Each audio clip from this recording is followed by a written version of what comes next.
Baik teman-teman, kembali lagi di Chelsea Evolution. Sekarang kita akan membahas tentang konsep OSPF. Sebelumnya kita akan mempelajari tentang static routing dan dynamic routing. Static routing itu kalau kita misalkan itu kayak orang kenalan ke tetangganya lah, sama semuanya, sama semua tetangga dia kenalan. Nah cuman kenalannya itu dia sendiri datangnya satu-satu orangnya, kenalin saya ini namanya, asal dari mana.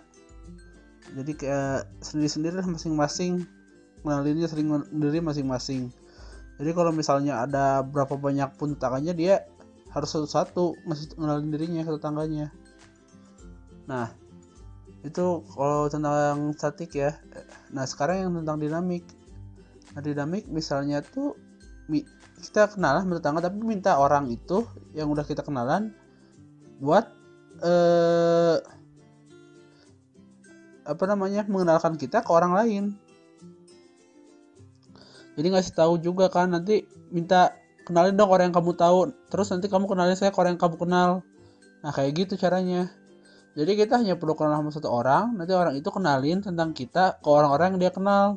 Begitu juga orang itu kenalin semua orang yang dia kenal ke kita. Nah itu tentang dynamic routing. Nah jadi gampang lah.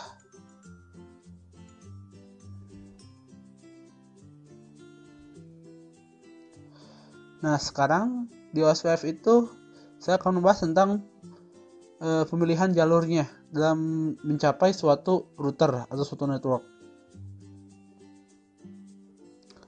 Di sini saya akan gambar 4 router.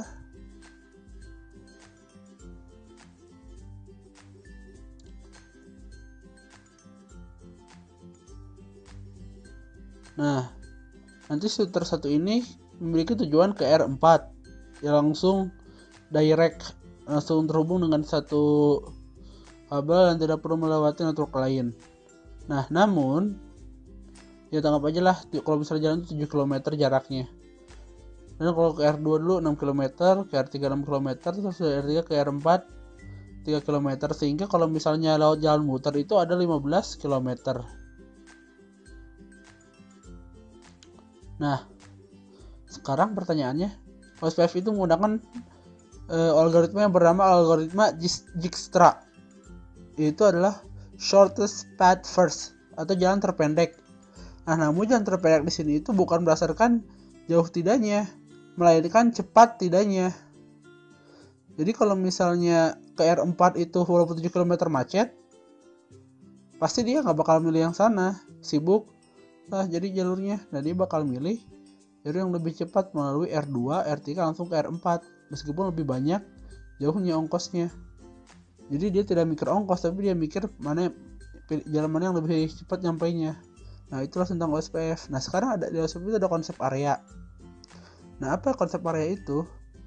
Nah ya udah kasih dulu, di area di sana itu ada area backbone atau area 0. Di sini adalah area menjadi area transit semua area. Dan juga ada yang namanya area backbone pun setara dengan area misalnya area 1, area 2 atau area lainnya. Nah, apa konsep area itu? Seperti apa kerjanya? Kita anggap aja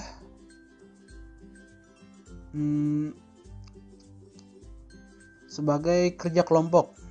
Misalnya di sini ada murid-murid di satu kelas, dikasih tugas yang susah sama guru kan, banyak. Nah, nggak mungkin kalau kita bisa nyelesain sendiri, makanya si ketua kelas atau si backbone-nya itu bakal ngebagi kelas ke beberapa kelompok, jadi area 1, area 2. Nah mereka nanti disuruh ngerjain soal yang ditugaskan. Nah jadi nanti kalau misalnya udah mereka semua bakal datang ketua kelas. Nanti ketua kelas itu yang di area 0 backbone bakal saling memberikan ke yang lain info-infonya, sehingga mereka semua bisa berhasil melakukan kerja kelompok tersebut. Jadi lebih efisien lah konsep area ini. Karena jadi dia akan langsung kasih tahu laporan yang ada di daerah areanya ke area yang lain. Lebih simpel seperti itu.